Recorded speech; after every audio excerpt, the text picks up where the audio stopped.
Hi friends, ఈ వీడియోలో మనం వందే మాతర ఉద్యమం కోసం చెప్పుకుందాం. 1905 వందే మాతర ఉద్యమంలో ఇదే ఆంధ్రాలో నిజమైన రాజకీయ చైతన్యం తెచ్చిందని చెప్పవచ్చు. బెంగాల్ విభజన ప్రకారం ఒరియా మాట్లాడే ప్రాంతాలన్నింటినీ ఒకే పాలనలో తేవాలన్న ప్రతిపాదన బ్రిటిష్ వాళ్ళకు ఉంది.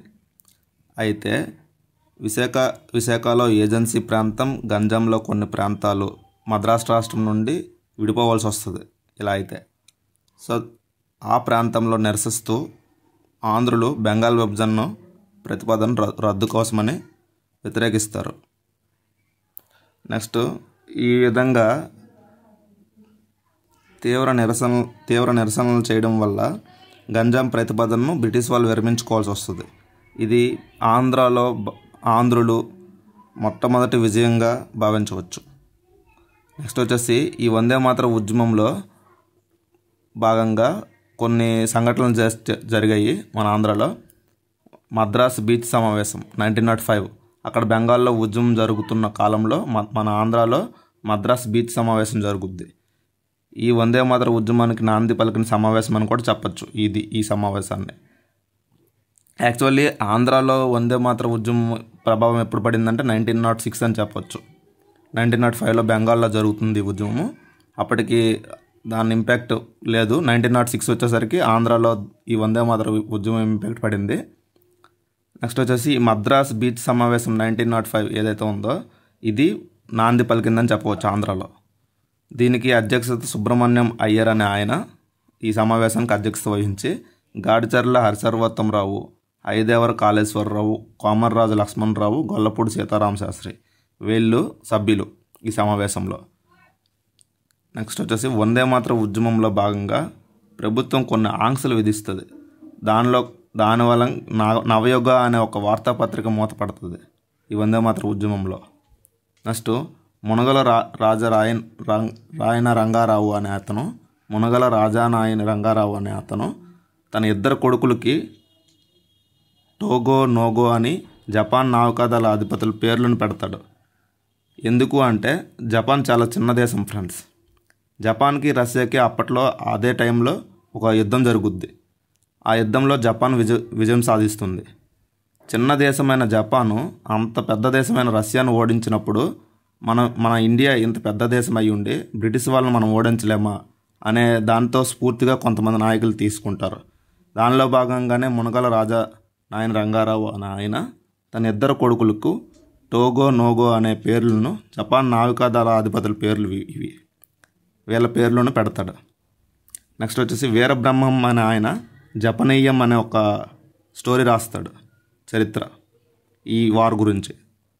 నెక్స్ట్ ఆదిపూడి సోమనాథరావు అనే అతను జపాన్ చరిత్ర అనే గ్రంథం రాసి ఈ గ్రంథాన్ని మునగల రాజా నాయన రంగారావుకి అంకితం ఇస్తాడు. నెక్స్ట్ ఇదే సమయంలో ఆంధ్రాలో బిపిన్ చంద్రపాల్ పర్యటిస్తాడు. కృష్ణా పత్రిక సంపాదకుడు ముట్నూరు కృష్ణారావు ఉన్నారు కదండి, ఈయన పదే రమ్మని ఈయన కోరిక మేరకు పదే ఇన్వైట్ చేస్తుంటే ఆయన ఆంధ్రాకి వస్తారు. వచ్చి ఫస్ట్ ఈయన షెడ్యూల్ ప్రకారంగా April 15, 1907లో స్టార్ట్ అవుద్ది. విజయనగరం నుంచి స్టార్ట్ అవుద్ది. విజయనగరం, విశాఖపట్నం, కాకినాడ, రాజమండ్రి, విజయవాడ, మచిలీపట్నం ఇదే ఆయన షెడ్యూల్. April 15 స్టార్ట్ అవుద్ది. అక్కడ విజయనగరం వచ్చినప్పటికీ ఈయన ఎవరైతే బిఎన్ శర్మ అనే ఆయన ఇక్కడ అధ్యక్షత వహిస్తారు. నెక్స్ట్ April 16 విశాఖపట్నంలో భూపతి వెంకటపతి అనే అతను. ఈ విజయనగరం విశాఖపట్నంలో అంత ఉద్యమంకి ఎవరు రారు ఫ్రెండ్స్, ఈ మీటింగ్లకు కూడా ఎవరు అటెండ్ అవ్వరు. సో ఆయన చాలా నిరాశపడతారు బిపిన్ చంద్రపాల్. నెక్స్ట్ April 17 వచ్చేసరికి కాకినాడలో ఒక మీటింగ్ జరుగుద్ది. ఇక్కడ పూర్ణయ్య అనే ఆయన వాళ్ళ ఇంట్లో బస చేస్తారు బిపిన్ చంద్రపాల్. నెక్స్ట్ ఇందులో భాగంగానే కర్ణం గున్నేశ్వరరావు అనే అతను ఇక్కడ ఒక స్టోర్స్ని ఓపెన్ చేస్తాడు, స్వదేశీ స్టోర్స్ని. దీనికి ఈయన ఓపెన్ చేస్తారు బిపిన్ చంద్రపాల్. నెక్స్ట్ ఈయన కర్ణం గున్నేశ్వరరావు ఈ సందర్భంగా 1000 రూపీస్ విరాళంగా ఇస్తాడు. నెక్స్ట్ వచ్చేసి ఈయన ఒక పాఠశాలను కూడా నిర్మిస్తాడు. ఈ పాఠశాల నిర్మాణం కోసమనే కృతివెంటి పేర్రాజు అనే అతను భూమిని దానం చేస్తాడు. ఆల్మోస్ట్ 40,000 ఉంటుంది దీని వర్త్. ఇది భూమిని ఇస్తాడు పాఠశాల నిర్మాణం కోసమని.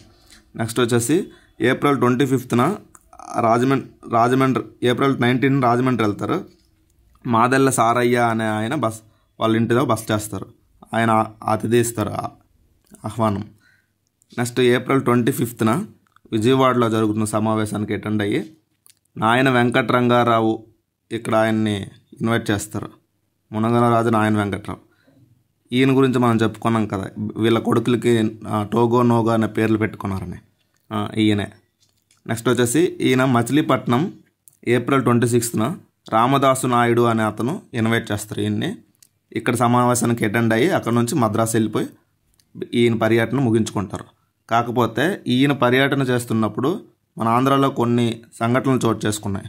వాటి గురించి మాట్లాడుకుందాం. ఈయన పర్యటన చేస్తున్నప్పుడు మన ఆంధ్రాలో కొన్ని సంఘటనలు చోటు చేసుకుని అనుకున్నాం కదా. రాజమండ్రి కళాశాల సంఘటన, కాకినాడ దుమ్మి కేసు, కోటప్పకొండ సంఘటన, తెనాలి బాంబు కేసు. దీనిలో భాగంగా రాజమండ్రి కాలేజీలో జరిగిన సంఘటన గురించి మాట్లాడుకుంటే, ఇక్కడ ఈ కాలేజ్ ప్రిన్సిపల్ మార్క్ హంటర్ అనే ఆయన పాల్ ఇలా వస్తున్నాడని 1 month ముందే వాళ్ళ స్టూడెంట్స్కి చెప్తాడు. సో పాల్ పర్యటించినప్పుడు మీరు ఆయన ఉపన్యాసాలకు అటెండ్ అవ్వద్దు అని హెచ్చరిస్తాడు. అయినా వినకుండా గాడిచర్ల కె రామచంద్రరావు అనే వ్యక్తులు ఆ మీటింగ్కి అటెండ్ అవుతారు. అయితే హాఫ్ ఇయర్లీ ఎగ్జామ్స్ అవుతున్న సందర్భంలో మార్క్ హంటర్ రూమ్కి ఇలా విజిటింగ్కి వెళ్తాడు. వెళ్ళే కార్యక్రమంలో ఇక్కడ ఉండే స్టూడెంట్లు అందరూ ఎగ్జామ్ రాస్తున్నప్పుడు ఆయన వాళ్ళ చేతులకి వందే మాత్రం బ్యాండేజ్లు ధరిస్తారు. అయితే అవి చూసి గట్టిగా అరుస్తాడు మార్క్ హంటర్, రిమూవ్ చేయమంటాడు. కొంతమంది రిమూవ్ చేయరు, ఎదురు తిరుగుతారు. సో ఈ డిస్కషన్ జరుగుతున్న క్రమంలో గాడిచర్ల హరిసర్వోత్తమరావు, కె రామచంద్రరావు మీటింగ్లకి అటెండ్ అయ్యి వస్తారు. వచ్చినప్పుడు బయట నుంచి వందే మాత్రం అనే నినాదాలు ఇస్తారు. దాంతో లోపల ఉండే ఎగ్జామ్ రాస్తున్న వాళ్ళు కూడా ఒక్కసారి అరుస్తారు. దీంతో మార్క్ హంటర్కి కోపం వచ్చి వీళ్ళందరినీ సస్పెండ్ చేస్తాడు. అయితే ఇక్కడ బిఎన్ శర్మ, నేపథ్ సుబ్బారావు అనే కొంతమంది ప్రముఖులు ఇన్వాల్వ్మెంట్ అవ్వడం వల్ల రిమైన్ కొంతమందికి అలౌ చేస్తాడు స్కూల్స్లో. కానీ గాడిచర్ల హరిసర్వోత్తమరావుకి, రామచంద్రరావుకి వీళ్ళిద్దరికి మాత్రం టీసీ ఇచ్చి పంపించేస్తాడు. ఈవెన్ ఏ గవర్నమెంట్ ఎగ్జామ్స్కి కూడా అసలు వీరు ఎలిజిబుల్ కాకుండా చూస్తాడు. సో ఈ విధంగా ఆంధ్రాలో రాజమండ్రి కళాశాల సంఘటన జరిగింది. నెక్స్ట్ వచ్చేసి కాకినాడలో ఒక దుమ్మి కేసు జరిగింది. ఇదేంటంటే డాక్టర్ కెంప్ అనే ఆయన తను వెళ్తున్న దారిలో కొంతమంది వందే మాత్రం నినాదాలను ఇస్తారు. సో దానికి కోపం వచ్చి వెళ్తున్న బండి పక్కన ఆపి దొరికిన వాళ్ళని దొరికినట్టు కొడతాడు. ఈ క్రమంలో కొంపెల్ల కృష్ణారావు అనే ఆయన విపరీతంగా గాయపడతాడు. గాయపడడం కాకుండా ఈయన తీసుకెళ్ళి జైల్లో పెడతాడు ఈ డాక్టర్ కెంప్ అనే ఆయన. అయితే దీని అంతటికీ మెయిన్ కారణం అరిపిల్ల లక్ష్మీ నరసింహారావు, చిన్నపేరయ్య, పెద్దపేరయ్య, బారు వెంకటరమణ. దీని అంతటికీ కారణం ఈ నలుగురు అని తెలుసుకున్న తర్వాత కొంపెల్ల కృష్ణారావుని విడుదల చేస్తారు. కానీ తీవ్రంగా గాయపడిన కొంపెల్ల కృష్ణారావు ఎవరైతే ఉన్నారో ఈయన్ను హాస్పిటల్లో చేర్పిస్తారు రిమైనింగ్ కొంతమంది. కానీ అక్కడ కూడా ఈయనకి ట్రీట్మెంట్ తీసుకోరు డాక్టర్లు. సో ఈ విధంగా కోపానికి లోనై వీళ్ళంతా ఆ డాక్టర్ కెంప్ ఎక్కడున్నారో కనుక్కొని ఆయనపై దాడి చేస్తారు. సో ఇది కాకినాడ దుమ్మి కేసు. నెక్స్ట్ కోటప్పకొండ సంఘటన గురించి మనం చెప్పుకుంటే, చెన్నప్పరెడ్డి అనే ఆయన తన ఫ్యామిలీతో సమేతంగా ఎడ్ల బండిపై ఒక కోటప్పకొండ తిరునాళ్ళకి వెళ్తే ఈ క్రమంలో అక్కడ ఒక గొడవ జరుగుతుంటుంది. ఈ గొడవల్లో కాల్పుల్లో చెన్నప్పరెడ్డి తన యొక్క ఎద్దుల్ని గాయపరుస్తాడు ఒక బ్రిటిష్ అధికారి. దీనికి కోపం వచ్చి ఆ బ్రిటిష్ అధికారిపై తిరగబడతాడు. డ్యూటీలో ఉన్న అధికారిపై తిరగబడినందుకు గాను ఈ చెన్నప్పరెడ్డిని తీసుకెళ్ళి జైల్లో పెడతారు. చివరికి ఉరిశిక్ష కూడా వేస్తాడు. సో ఇక్కడ మనం గుర్తుపెట్టుకోవాల్సిన విషయం ఏంటంటే ఆంధ్రాలో జరిగిన జాతీయ ఉద్యమంలో మొట్టమొదటి ఉరి తీయబడ్డ వ్యక్తి ఎవరు అంటే చెన్నప్పరెడ్డి. దేనిలో భాగంగా ఉరి తీశారంటే కోటప్పకొండ సంఘటనలో. ఇది మన ఆంధ్ర నుంచి జరిగిన మొట్టమొదటి ఉరి తీయబడ్డ వ్యక్తి. Next Tenali bomb case. ఇక్కడ తెనాలి దగ్గరలో కంచర్లపాలెం రైల్వే స్టేషన్ దగ్గర చుక్కపల్లి రామయ్య, లక్కరాజు బసవయ్య, కోమట్రాజు వెంకట్రాయుడు వీళ్ళ ముగ్గురు కలిసి ఒక బాంబును పెడతారు. సో అది తెలియని చెన్నుగాడు అనే ఒక యువకుడు అటుగా పోతుంటే ఆ బాంబుపై నిల్చోవడం వల్ల అతను పేలి చనిపోతాడు. సో ఇదంతటికి కారణం బ్రిటిష్ వాళ్ళు ఆరా తీస్తే జగ్గన్న శాస్త్రి అనే ఒక అతను వాంగ్మూలం ఇవ్వడం వల్ల వీళ్ళు ముగ్గురిని అరెస్ట్ చేస్తాడు. అరెస్ట్ చేసి దేశానంత అంటే బయట దేశం అండమాన్ నికోబార్ దీవుల్లో వీళ్ళకి జైలు శిక్ష వేస్తాడు బ్రిటిష్ వాళ్ళు.